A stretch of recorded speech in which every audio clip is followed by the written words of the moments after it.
नमस्कार विद्यार्थी मित्रांनो, ऑफिसर अकॅडमी या YouTube चॅनलवरती मी सर्व विद्यार्थी मित्रांचं सहर्ष स्वागत करतो।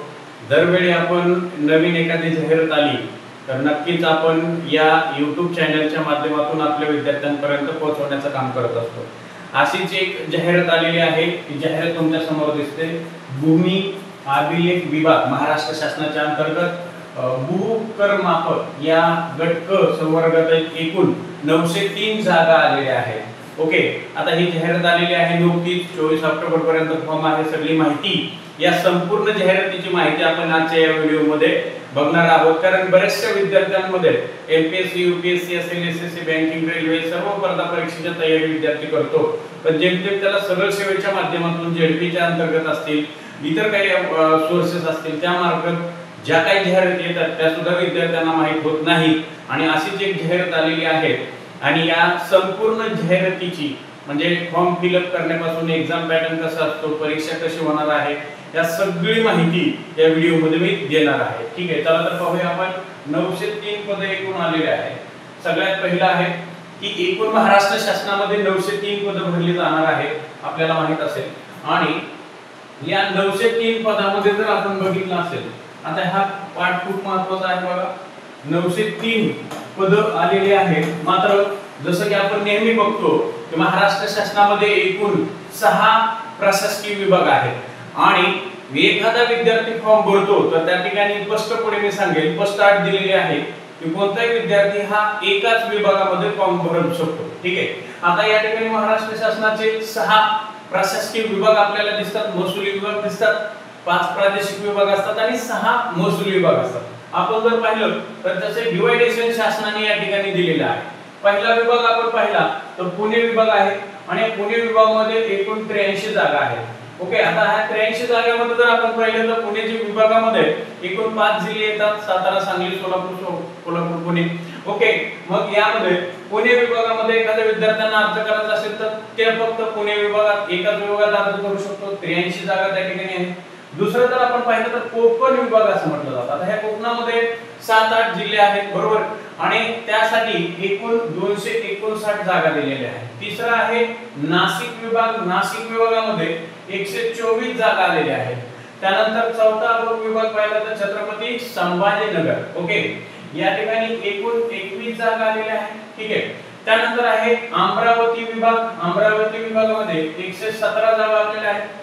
त्यानंतर आहे शेवटचा नागपूर विभाग, नागपूरमध्ये 110 जागा आलेल्या आहेत। अशा पद्धतीने विभागणी केलेली आहे विभागानुसार, याला प्रशासकीय विभाग असं म्हणतो आणि ही जाहिरात आपण या ठिकाणी पाहू शकतो। ठीक आहे, आता यानंतर आपल्याला पाहायचं आहे की एकंदरीत तिसरा मुद्दा तो म्हणजे की हे जी पदाची जाहिरात आलेली आहे त्यासाठी कुठली पात्रता आवश्यक असणार आहे। बघा या ठिकाणी दिलेलं आहे स्पष्ट, 24 ऑक्टोबर 2025 रोजी स्थापत्य अभियांत्रिकी पदविका म्हणजे त्याला आपण डिप्लोमा म्हणतो, सिव्हिल इंजिनिअरिंग डिप्लोमा, ओके, किंवा 10वी उत्तीर्ण आणि सर्वेक्षक व्यवसायाचे आयटीआय प्रमाणपत्र उमेदवारांना नियुक्तीच्या दिनांकापासून 2 वर्षाच्या आत।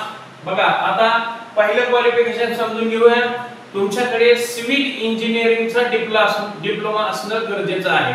ठीक आहे, त्याच्यानंतर त्यांनी सेकंडरी पार्ट काय सांगितलंय बघा की सर्वेक्षक व्यवसायाचे आयटीआय प्रमाणपत्र असणं आवश्यक आहे। त्यानंतर उमेदवारांची नियुक्ती झाली तर नियुक्तीच्या दिनांकापासून 2 वर्षाच्या आत, ही कंटेंट खूप महत्त्वाचं आहे। मराठी टायपिंग, ओके, टक्कले किंवा मराठी टायपिंग 30चं स्पीडचं प्रमाणपत्र पाहिजे। त्यानंतर इंग्रजी टायपिंग हे 40चं स्पीड पाहिजे। हे शासकीय प्रमाणपत्र हे तुम्हाला नियुक्ती झाल्यापासून 2 वर्षाच्या आत मध्ये शासनाला द्यायचं आहे। हा पाठ नंतरचा आहे, पण या ठिकाणी समजून घेऊ शकतो की सिव्हिल इंजिनिअरिंगचा 10वी पास 12वी पास असेल तर तुमच्याकडे तो डिप्लोमा असेल तर तुम्ही नक्कीच फॉर्म भरू शकता। सर्वात मोठी जाहिरात आहे, ही एक योग्य संधी आहे, त्याचा कुठेतरी फायदा तुम्हाला झाला पाहिजे। ठीक आहे, त्यानंतर आपल्याला नेक्स्ट मध्ये जायचंय, पात्रता समजली असेल तर वयोमर्यादा। ठीक आहे, आता या ठिकाणी प्रत्येक वेळी आपण बघत असतो की कोणताही फॉर्म तुम्ही फिलअप करताय तर त्यामध्ये एज फॅक्टर खूप महत्त्वाचा आहे। बघा 24 ऑक्टोबर 2025 पूर्वी म्हणजे पर्यंत एकूण 18 वर्ष पूर्ण पाहिजे आणि 38. आता हे जो क्रायटेरिया आहे तो क्रायटेरिया मी या ठिकाणी लिहितो. ओपन कॅन्डिडेट्स असेल तर 18 ते 38 वयापर्यंत फॉर्म फिल अप करू शकतो. त्यानंतर कास्ट मध्ये कुठलाही व्यक्ती असेल, ओके, खूप महत्त्वाचं आहे बघा, कास्ट मध्ये कुठल्याही कास्टचा व्यक्ती असेल तर तो कास्ट मधला व्यक्ती 18 ते 43 वयापर्यंत फॉर्म फिल अप करू शकतो. 18 ते 43 पर्यंत कोणतेही कास्ट असेल, ओके. त्यानंतर थर्ड फॉर्म्युला आहे तो म्हणजे प्रकल्पग्रस्त असेल, अपंग असेल, भूकंपग्रस्त असेल, काही वेळा शासन नुकतीच महाराष्ट्रामध्ये आपत्कालीन परिस्थिती निर्माण झाली, पूर परिस्थिती, कदाचित ज्या भागामध्ये पूर आला त्यामध्ये सुद्धा शासन पुढच्या जाहिरातीला किंवा या जाहिरातीला पूरग्रस्त असं नाव देईल आणि त्या ठिकाणी मात्र तो जो रहिवासी आहे विद्यार्थी तर त्याला 18 ते 45 वयापर्यंत फॉर्म फिल अप करू शकता. असे हे एज मर्यादेचे 3 क्रायटेरिया आहेत, 38, 43 आणि 45. ठीक आहे, तर हे लक्षात ठेवावे लागतील. ठीक आहे. त्यानंतर नेक्स्ट मुद्दा बघूया आपण, परीक्षा शुल्क. आता बघा, जेव्हा कधी आपण महाराष्ट्रातल्या गट क च्या कुठल्याही एक्झाम देतो त्यावेळेस व्हिडिओ मध्ये मी नक्की सांगितलंय की जर तुम्हाला कलेक्टर व्हायचं UPSC च्या मार्फत तर फक्त 100 रुपये फी आहे, ओके.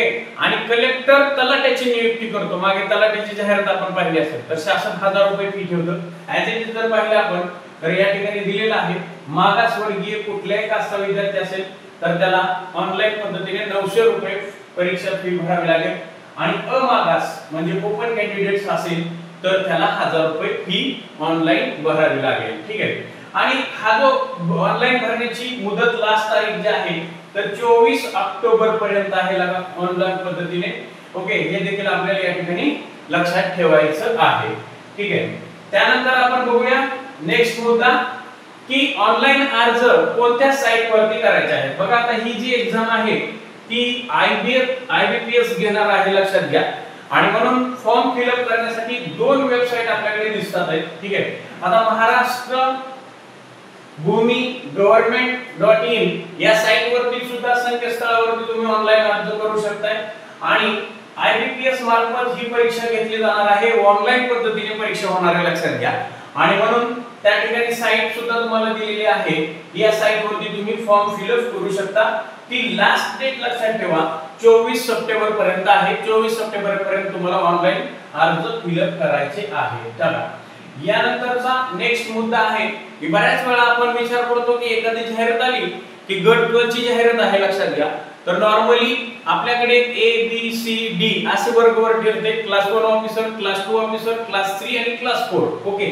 तर नॉर्मली लक्षात घ्या या ठिकाणी वेतन स्तर म्हणजे जर आपण बघितलं तर वेतन स्तर नॉर्मली दिलेला आहे की बेसिक लेवलला 19,900 अशा पद्धतीने बेसिक असेल, ओके. त्यावरती ग्रेड भेटेल आणि लास्ट म्हणजे तुम्हाला दरमहा तुम्हाला 38,000 पर्यंत वेतन मिळू शकते, ओके. नंतर इन्क्रीमेंट वर्षाला वाढते, हा भाग दुय्यम आहे.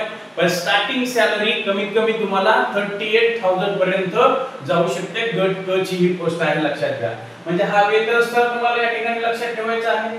ठीक आहे.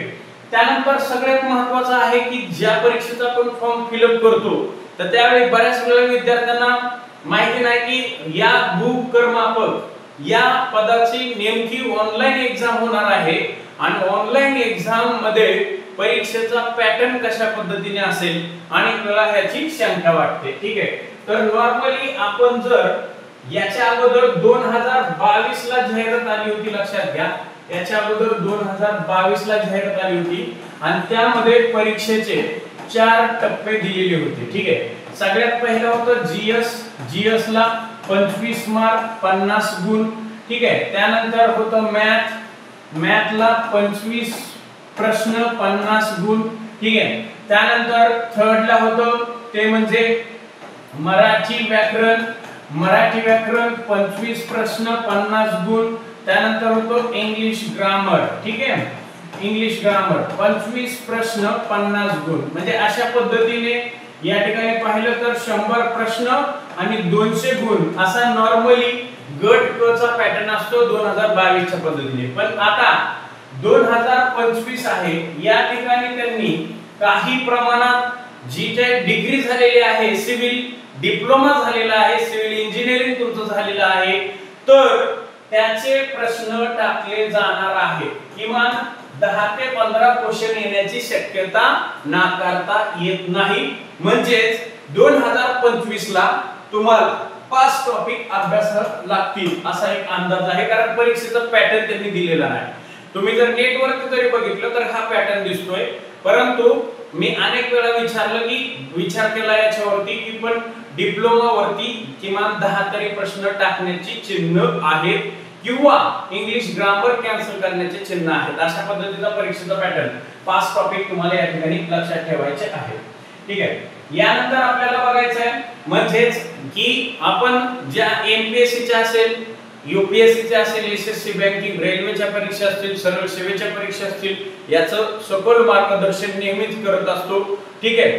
तर प्रत्येक वेळी नवनवीन व्हिडिओ आले तर आणि आपली बॅच ऑनलाईन आणि ऑफलाईन स्वरूपामध्ये असतात आणि त्याचा नक्कीच तुम्हाला फायदा होत राहील. जर व्हिडिओ तुम्हाला व्यवस्थित आणि चांगला वाटत असेल तर नक्कीच लाईक करा, कमेंट करा आणि शेअर करायला अजिबात विसरू नका. कारण अशीच नवनवीन माहिती घेऊन प्रत्येक वेळी या चॅनल वरती मी येत राहतो. त्यामुळे प्रत्येकाने चॅनल सबस्क्राइब करून जे काही विद्यार्थी स्पर्धा परीक्षेची तयारी करतात त्यापर्यंत शेअर करायला विसरू नका. धन्यवाद.